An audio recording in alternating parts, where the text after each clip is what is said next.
कहानी 4 दोस्तों की जो 12th की परीक्षा के बाद में एक छोटी सी होटल में पार्टी करते हैं और ये डिसाइड करते हैं कि 40 साल बाद फिर यहीं मिलेंगे और 1 जनवरी को मिलेंगे और जो सबसे आखिरी में आएगा बिल उसी को देना है। जो वेटर था खड़ा खड़ा सारी बातें सुन रहा था, उसने कहा अगर मैं भी रहा यहीं पर 40 साल बाद तो आपकी पार्टी देखूंगा।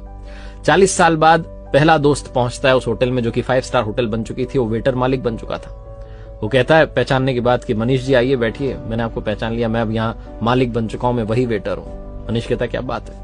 दूसरा दोस्त आता है संतोष। मनीष की बातचीत चलती है कि बिजनेस जो है ग्रो कर गया है, सब कुछ अच्छा चल रहा है, दोनों अपनी अपनी बातें शेयर करते हैं। तीसरा भी आ जाता है, लेकिन चौथा प्रवीण नहीं आता है। वो जो सेठ है वो आकर के कहता है कि आप भोजन शुरू कीजिए, ऑर्डर कीजिए मेन्यू में से। प्रवीण सर ने कहा है आप मंगवा लीजिए, वो आ ही रहे हैं। डिनर शुरू कर देते हैं, डिनर कर भी लेते हैं। बिल देने की बारी आती है तो इन्हें लगता है चलो हम ही पे कर देते हैं। वो सेठ जो था भूला, वो आकर के कहता है कि आपका पेमेंट हो चुका है, प्रवीण सर ने कर दिया।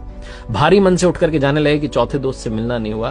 तभी एक सरकारी गाड़ी आती है, एक बंदा उसमें से उतरता है और लड़का आकर के तीनों को प्रणाम करके कहता है नमस्ते अंकल, मेरे पिताजी टीचर बन गए थे, मुझे कलेक्टर बनने के काबिल कर दिया और वो 1 महीने पहले ये दुनिया छोड़कर चले गए। उन्होंने मुझसे कहा था कि जब वो तीनों पार्टी खत्म कर दें उसके बाद जाना और पेमेंट वगैरह कर देना। पिताजी अब इस दुनिया में नहीं है। ये तीनों रियलाइज करते हैं कि 40 साल बाद क्यों मिले, 40 दिन बाद ही मिल लेते हैं। अपनों से मिलते रहिए इससे पहले कि कोई आपका अपना आपको छोड़ के चला जाए, क्योंकि आदमी पानी का बुलबुला है।